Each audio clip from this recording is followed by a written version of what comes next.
Welcome to JM Online Classes. Today, current affairs లో భాగంగా పోటీ పరీక్షలను దృష్టిలో పెట్టుకొని ఈరోజు వార్తల్లో ఏ అంశాలు అనేటివి వచ్చాయి ఆ అంశాలు మనం ఈరోజు తెలుసుకుందాం.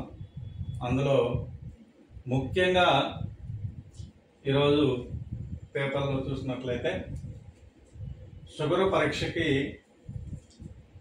పరీక్షను కాంతి ద్వారా కనుక్కోవచ్చని కొంత శాస్త్రవేత్తలు కనుగొన్నారు. షుగర్ పరీక్షని మామూలుగా మనం నీడిల్తో గుచ్చి షుగర్ పరీక్షని చేస్తూ ఉంటాం. సో అలాంటి పరిస్థితి కాకుండా షుగర్ పరీక్షని కాంతి ద్వారా కనుగొనడం.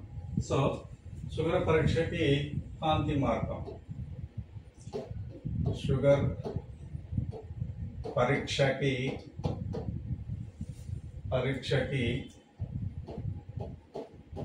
కాంతి మార్గం ఇది చాలా ఇంపార్టెంట్. షుగర్ పరీక్షకి కాంతి మార్గం అనేది కాంతి ద్వారా షుగర్ పరీక్షను చేయవచ్చు అనేది కనుక్కున్నారు. ఇది ఎవరు కనుక్కున్నారంటే IISc, Indian institute of science Bengaluru.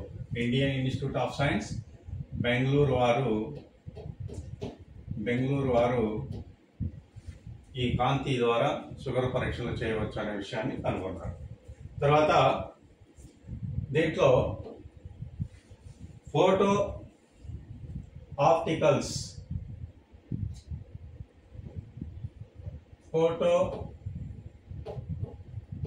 Acoustics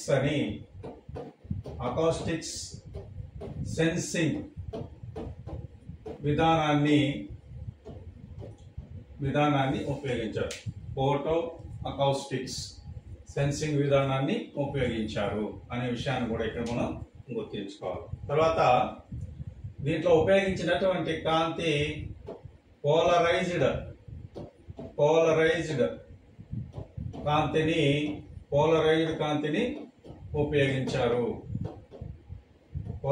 కాంతిని ఉపయోగించారనే విషయాన్ని కూడా ఇక్కడ మనం గుర్తుంచుకోవాలి. షుగర్ పరీక్షలు కాంతి ద్వారా కూడా చేయవచ్చు.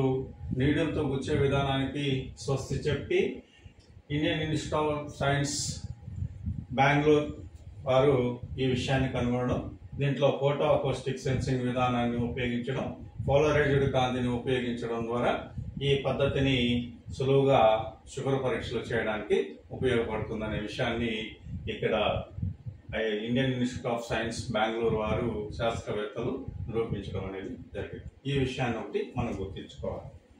తర్వాత వార్తల్లో ఉన్నటువంటి అంశం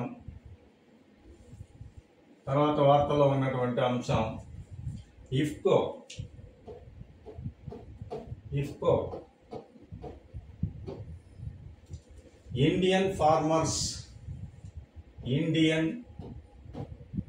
ఇండియన్ ఫార్మర్స్ ఫెర్టిలైజర్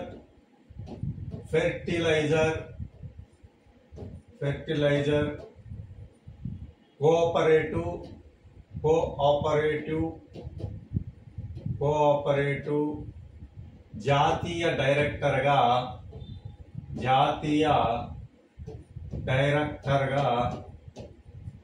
ఎవరు నియమితులయ్యారు అని అడగచ్చు. ఎవరు నియమితులయ్యారు?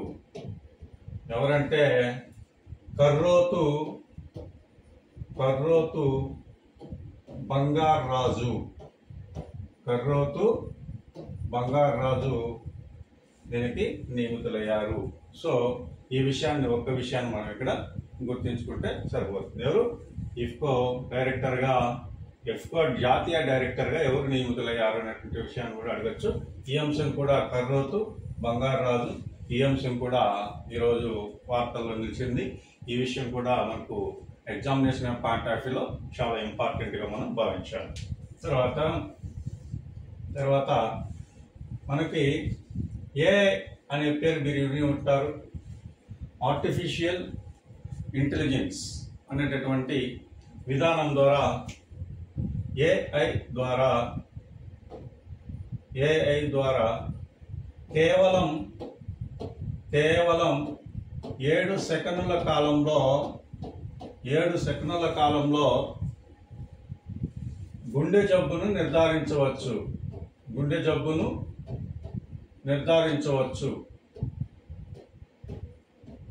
నిర్ధారించుటకు ఒక యాప్ను కనుగొనడం జరిగిందండి.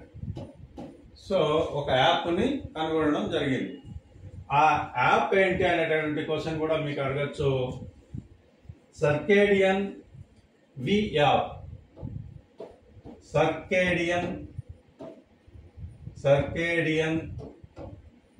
వి యాప్.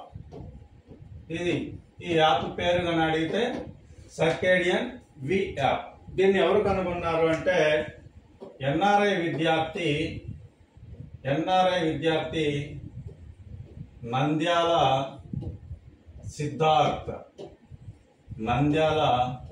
సిద్ధార్థ్ అనేటటువంటి విద్యార్థి ఈ సర్కేడియన్ వి యాప్ అనేటటువంటి యాప్ను కనుగొన్నారు.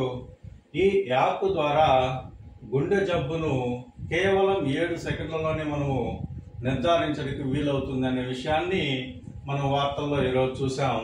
ఈ అంశం కూడా మనకి ఈ యాప్ పేరు అడిగేదానికి అవకాశం ఉంది. ఈ యాప్ని ఎవరు కనుగొన్నారనే విషయం పేరు కూడా అడిగేదానికి అవకాశం ఉంది. ఇలాంటి అరుదైనటువంటి కొన్ని విషయాలను చిన్న వయసులో నంద్యాల సిద్ధార్థి ఇది కనుగొనడం చాలా గొప్ప విషయం కనుక ఇలాంటి విషయాలు కూడా మనకు పరీక్షల్లో అడిగేదానికి అవకాశం ఉంది. సో ఈ విషయాన్ని కూడా మనం ఇక్కడ చూడాలి. తర్వాత ఇంకొక విషయం కూడా మనకి ఎగ్జామినేషన్ పాయింట్ ఆఫ్ వ్యూలో కరెంట్ అఫైర్స్లో భాగంగా మనం భారతదేశంలో చక్కెర ఉత్పత్తి గురించి కూడా వార్తల్లోకి వచ్చింది. నిన్నటి రోజున భారతదేశంలో చక్కెర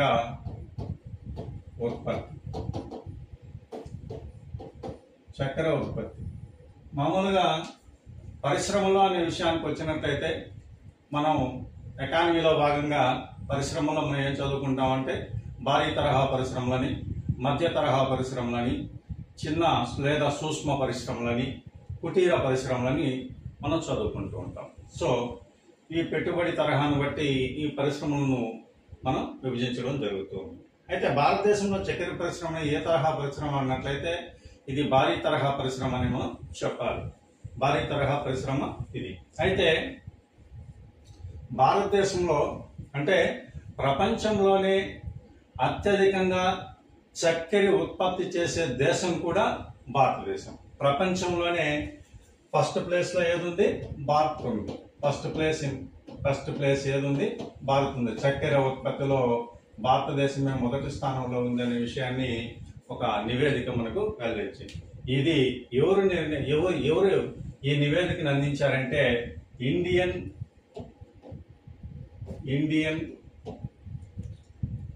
షుగర్ బయో ఎనర్జీ మ్యానుఫ్యాక్చరింగ్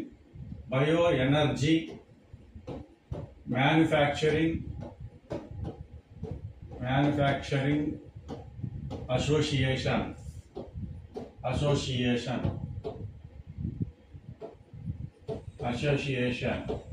అనేటటువంటి సంస్థ ఈ నివేదికను విడుదల చేసింది. ప్రపంచంలోనే అత్యధికంగా చక్కెర ఉత్పత్తి చేసేటటువంటి దేశం భారత్గా ఇది ఒక నివేదిక విడుదల చేసింది. అయితే 2024 అక్టోబర్ టు 2025 సెప్టెంబర్ వరకు భారతదేశంలో చక్కెర నిల్వలు 280 లక్షల టన్నులు నిల్వలు ఉన్నాయి అనేటటువంటి విషయాన్ని ఈ నివేదిక తెలియజేసింది. ఎప్పటి నుంచి ఎప్పటి వరకు? 2024 అక్టోబర్ టు 2025 సెప్టెంబర్ వరకు ఈ చక్కెర నిల్వలు 280 టన్నుల వరకు చక్కెర నిల్వలు ఉన్నాయి అని మనకు తెలియజేస్తుంది.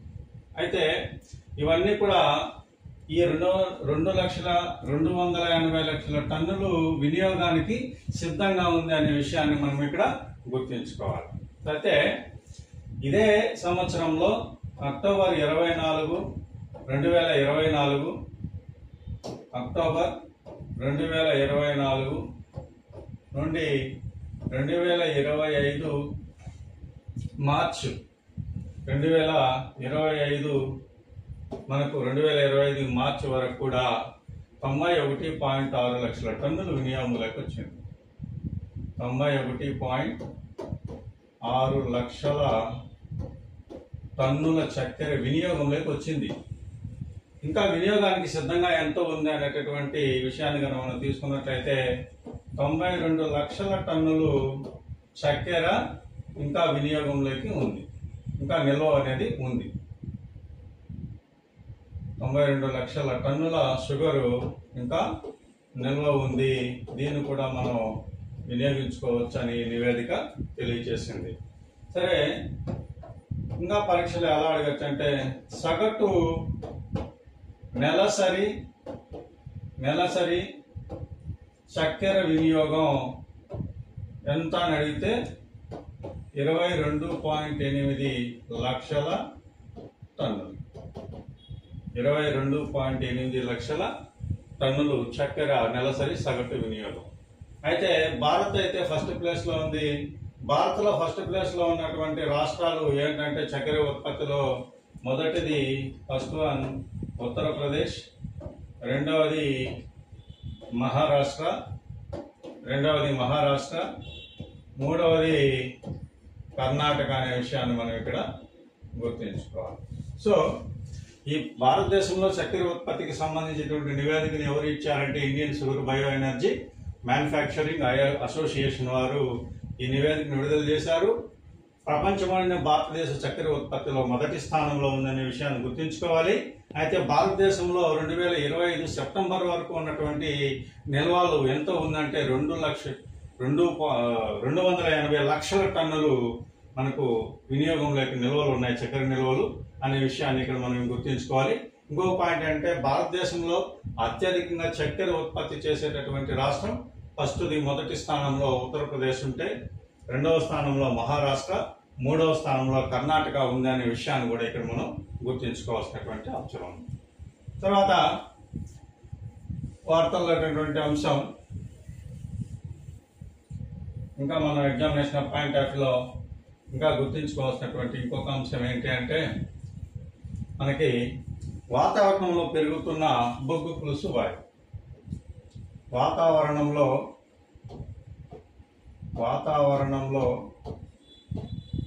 పెరుగుతున్న బొగ్గు పులుసు వాయువు. బొగ్గు పులుసు వాయువు అంటే CO2. బొగ్గు పులుసు వాయువు. ఈ నివేదికను ఎవరు విడుదల చేశారు? వరల్డ్ మెటరాలజికల్ ఆర్గనైజేషన్ వారు, ప్రపంచ వాతావరణ పరిశోధన సంస్థ విడుదల చేసింది. ప్రపంచ వాతావరణ పరిశోధన సంస్థ విడుదల చేసింది. దీని head quarters Geneva head quarters గా ఇది పనిచేస్తా ఉంది అనే విషయాన్ని కూడా ఇక్కడ మనం గుర్తుంచుకోవాలి. సో మీకు స్టాక్ లో కానీ లేదా కరెంట్ అఫైర్స్ లో కానీ దీనిపైన ప్రశ్న అడిగేదానికి అవకాశం. 2035 సంవత్సరానికల్లా ఇంటర్నేషనల్ స్పేస్ స్టేషన్ ఏర్పాటు చేయాలని పరిశోధనలు చేస్తూ ఉన్నారు. ఆ సమయానికి భారతదేశం కూడా ఇంటర్నేషనల్ స్పేస్ స్టేషన్ ఏర్పాటు చేస్తుంది. సో ఈ విషయాన్ని కూడా మనం గుర్తుంచుకోవాలి. తర్వాత ఈ హీలియం లీకేజ్ కారణంగా వీళ్ళు 9 నెలల 14 రోజుల కాలం వీళ్ళు స్పేస్ లో గడపాల్సి వచ్చింది సాంకేతిక కారణాలుగా. అది రోజుల్లో లెక్కేసుకుంటే 286 రోజులు. 286 రోజులు. ఏమి తిరిగి స్పేస్ ఎక్స్ క్యాప్సూల్ ద్వారా తిరిగి మార్చి 19, 2025 భూమికి చేరుకున్నారు అనే విషయాన్ని కూడా మనం ఇక్కడ గుర్తుంచుకోవాలి. దీనిపైన మీకు ఇంకా పూర్తిగా ఎలాంటి బిట్ అడగచ్చు అనేటువంటి విషయాన్ని కనుక మనం చూసినట్లయితే మొత్తం స్పేస్లో ఈమె ఎంత టైం వాక్ చేసిందంటే 62 గంటల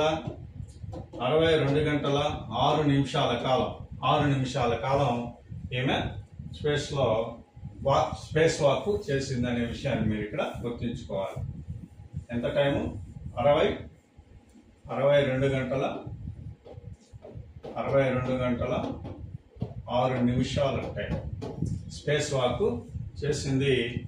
608 రోజుల 20 నిమిషాల